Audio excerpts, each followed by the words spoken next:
Hi, I'm William Webb. This is a picture of me in my office aboard my yacht, Sweet Caroline. I am retired and have had a considerable amount of free time, sufficient funds, and a strong motivation to study special relativity a little bit more and to try to blend special relativity into atoms. So I'll present a bunch of posters and talk you through the posters. And you'll find out that blending special relativity into atoms is really quite a simple thing. The first poster here defines the problem. The problem is that 100 years ago, a guy by the name of Niels Bohr invented an atom, a hydrogen atom that looked like this, and it has a point-like electron orbiting around a point-like proton. And the problem with that kind of an arrangement is that the point-like electron always has a negative electrostatic potential energy. And negative electrostatic potential energies don't and never can satisfy special relativity. So for the last 100 years, all of physics has been teaching something that's wrong. It never can satisfy special relativity. Everybody knows something about special relativity. But the atoms we've been talking about and teaching in our colleges don't satisfy special relativity, and something new was needed. So during the course of the last 12 years, I've devised a new design of the electron, and the electron is called a Photon-Circle Electron. And the novel thing about it is that the Photon-Circle Electron is congruent with its circular orbit. The electron is actually everywhere in its orbit. And the neat thing about this type of electron is that it always satisfies special relativity.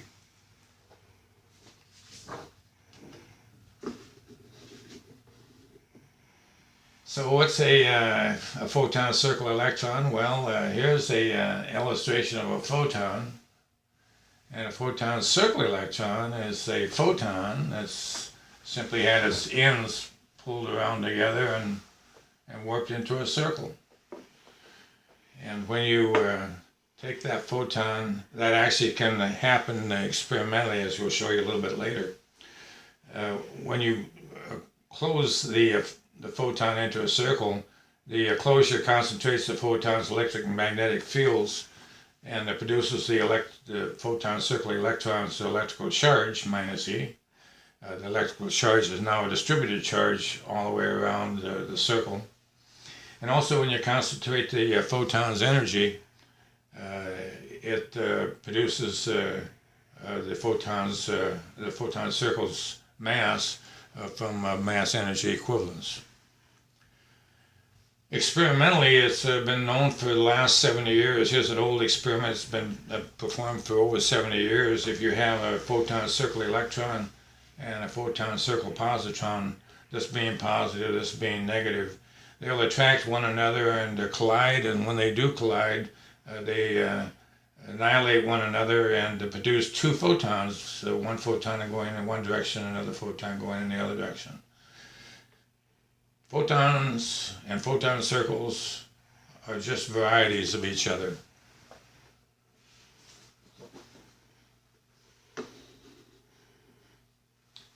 Here's the key. Photon-circle electrons with their evenly distributed electrical charge self-tension and thereby eliminate negative electrostatic potential energies. They are thereby always properly governed by special relativity. So here's a picture again of the hydrogen atom, and self-tensioning every little part of the photon-circle electron has got some negative charge. The negative charge at this point is pushing and repelling away from the negative charge at this point, and this point. So then the net effect is an outward acting self-tensioning force that exactly balances the inward acting electrostatic attractive force to the centered proton. And by balancing those two forces out, you have a net negative force acting on the photon-circle electron. So from electrostatic standpoint, the tension in that photon-circle electron is zero. A self-tension photon-circle electron's wave, when it rotates, turns out to be simply its rotation. Very, very simple. And since it is a variety of a photon, its wave energy is always given by the Einstein's photon wave energy equation. The energy of the photon circle being E equals hf, h the Planck constant, f the frequency of rotation. Photons and photon circles both have the identical same energy equation. Isn't that neat?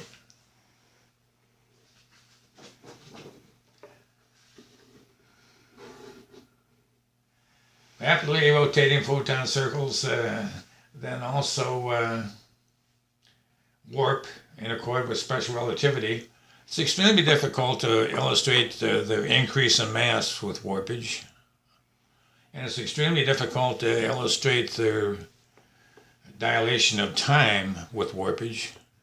But it's super simple to illustrate their contraction of length with warpage. So here's an illustration of a rotating photon-circle electron. And it's rotating so fast that it's shrunk down from its resting size to a smaller contracted size. And now the novel thing about warpage is that when a photon circle warps, there's no motion at all in the radial direction, so the radius doesn't warp. And without a change in radial size, the warped photon circle, in order to show its rest radius, you have to deflect the rest radius down to an angle called theta, and that's what I call the special angle of warpage. Well, Einstein used a thing called a Lorentz factor, 1 minus beta squared, where beta is the ratio of rotation velocity divided by the speed of light.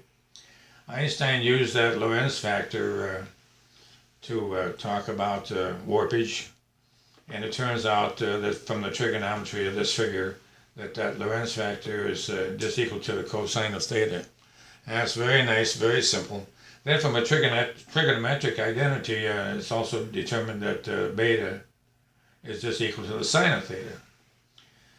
The neat thing about the cosine theta factor is about 1,000 times easier to use than the Lorentz factor. So all of my work uses the cosine theta factor to describe warpage.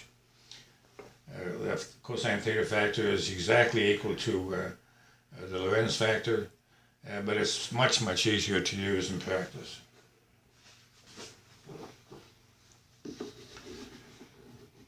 Here's a table of warpage of physical quantities. Einstein talked about warpage of mass, length, and time, but we should talk about warpage of other things also. He didn't talk about them, but we will.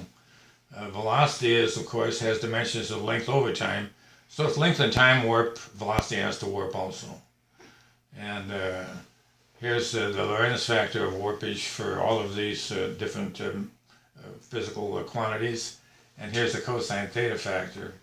And we include some very interesting different physical quantities. Velocity warps, speed of light warps.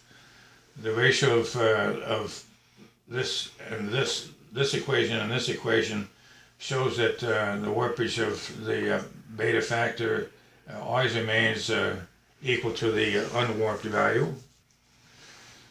The index of refraction of a material is got dimensions that allow it to warp. The frequency, forces, also including tension, of course, energy, Planck's constant, Hubble's constant, gravity constant, all those indexes of all those factors of warpage are given on this table. This table is not complete. There's a lot of other factors that you may want to add that have the dimensions of mass, length, or time. So hydrogen's photon-circle electron gets warped, and when it dewarps, it tangentially emits a maximum energy photon from a fixed point. This illustration shows a fixed point on the warped hydrogen photon-circle electron, and when it dewarps, it goes to a resting size, the bigger resting size, and emits a photon from that fixed point. The photon-circle electron simply returns to its resting size.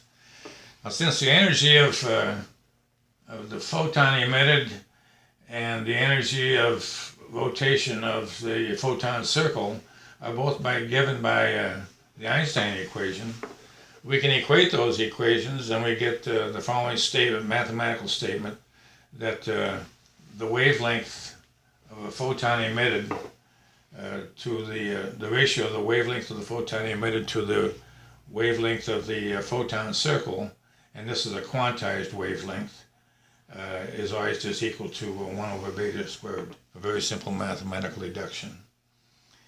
What do I mean by quantized photon circle dimension or wavelength? What I really mean is that the photon circle goes through a quantum number of revolutions while it's emitting this wavelength. And it's always a quantum number, 1, 2, 3, 4, 5, 6, etc., etc., etc., of revolutions that it goes through. This is the origin of all quantization. The entire field of quantization comes from this origin. So it's very interesting to know this. Well, using this relationship, it now becomes a super simple matter to write hydrogen's tangentially emitted photon wavelengths, and the equation that drops out is just that simple equation there. Here in this case, n is the quantum number, and the equation simply involves the constant with the quantum number squared. So you can compare those calculated values to standard accepted values, and here the values are for going from quantum number 1 to infinity, 2 to infinity, 3 to infinity, 4 to infinity. And then intermediate wavelengths are calculated using those 1, 2, 3, and 4 emissions in an equation that looks like this. So calculations of photon emission wavelengths becomes super simple.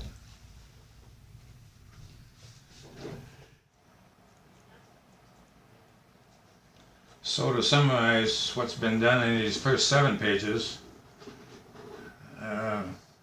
we found out that a photon-circle electron is simply a photon whose length has been warped to a closed circular shape, and this makes photons and photon circles varieties of each other. The photon circles, the neat thing about the photon-circle electrons is that they self-tension and eliminate negative electrostatic potential energies, and thereby they can be properly governed by special relativity. A photon-circle electron's wave is found out to be simply its rotation, and its rotation energy is given by Einstein's photon wave energy equation, as shown here. Rapidly rotating photon-circle electrons warp. The faster they go, the more they warp, all in accord with special relativity. And they use dewarping to tangentially emit photons from a fixed point on the circumference. So we've shown that photon-circle electrons have been correctly blended special relativity into atoms. Thank you.